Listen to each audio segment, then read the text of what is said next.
Hi, my name is Marley Manning. I'm a sophomore here at BYU, Idaho. Originally, I'm from Raft River, Idaho. And for my educational giant, I chose to research Catherine Esther Beecher. And before I get into my report, I just want to take a moment and I want all of you to think about the women in your life. Maybe a mom or a teacher. And I want you to think about all that they've done for you and the difference that they made in your life. And as I go throughout this report, I kind of want you to keep them in mind. So my educational giant is Catherine Esther Beecher, and Catherine was born in East Hampton, New York in the 1800s, and her family was very prominent.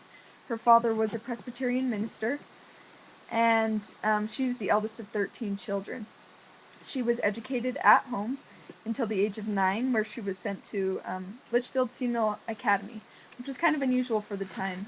Usually, girls at that age, they didn't have the opportunity to go to school. At the age of 16, Catherine's mother died, and it was kind of at this point in her life that she took the role, she took the role of a mother in her house. She pretty much raised her younger siblings, and just an interesting side note, one of those siblings was actually Harriet Beecher Stowe, the author of Uncle Tom's Cabin, so apparently she did a good job. So Catherine became very interested in education. She was very self-motivated, and she wanted to learn as much as she could.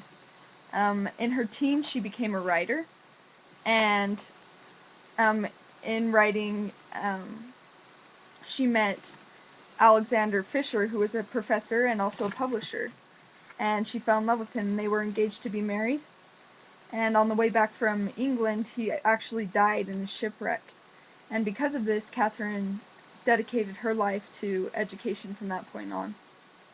It was at this point in her life when she began the Hartfield Female Seminary. It was a school for women, and she really wanted to focus on teaching women all subjects, and at the time it was very typical for women to only be taught things that society thought was necessary for them to know. But she felt like women should be educated in all branches, and not on just superficial knowledge. So she ran the Hartford Female Seminary for several years. She started out with 7 students, and by the time she left it, there were over 100 students enrolled. It was a very productive school. But she decided to move out west with her father, whom she was very close with. And she started Catherine Beecher's Western Female Institute. This was in 1837. And this institute, it faced bankruptcy just because of economic hard times. And so she kind of gave up on having her own school at that point in time. But it was kind of from that point on that she started focusing more on theories and publishing textbooks and teaching. Kind of just to get in a little bit to her theories, something that she contributed to education, which I thought was really interesting, is the concept of home economics. I think this probably stems back to her time raising her younger siblings, but she was the first person to really put together a book on cooking and cleaning and things like that. Also, another thing that I found really interesting is that she was a big proponent of physical education. She felt that it was really important that women had healthy bodies.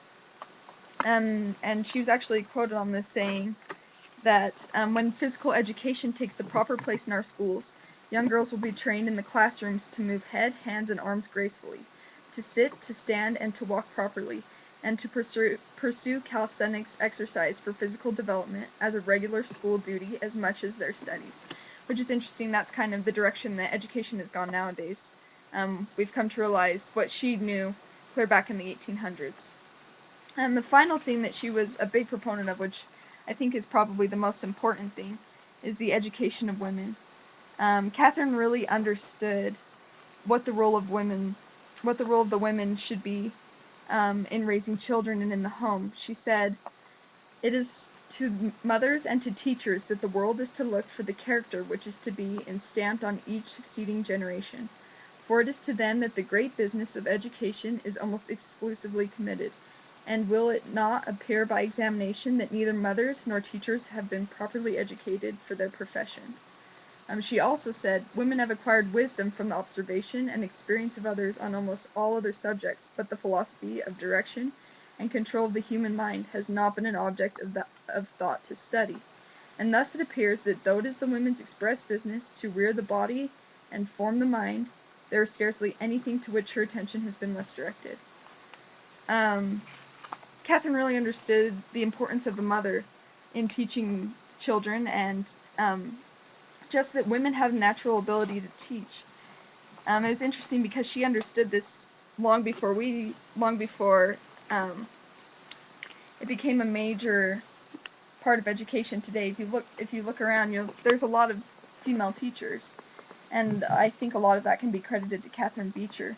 It's interesting because some of her ideas are ideas that we champion in the church. For example, the idea that women inherently are good teachers. On the same subject, Elder Bruce C. Hafen said, "Men and women share all the common traits of human nature and often perform the same tasks, but some of their strengths are gender-specific.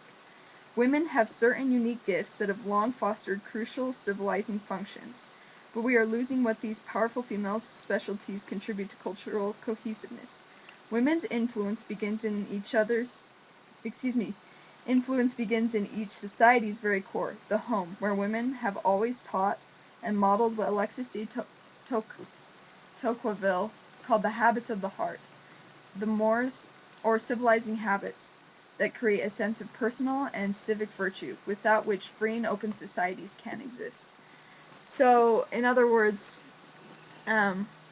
women have a responsibility to raise and nurture children. This is something we believe in the church. It's in the Family Proclamation. And Catherine Beecher also believed this, and she believed it was important that women were educated so that they could rear children in the way that would best fit them for society. So now I just kind of want you to think back on the women you thought of at the beginning of this presentation. And without Catherine Beecher, they might not have had the opportunity to get an education and to prepare them for teaching you. So, kudos to Catherine Beecher, and I hope you enjoyed the presentation.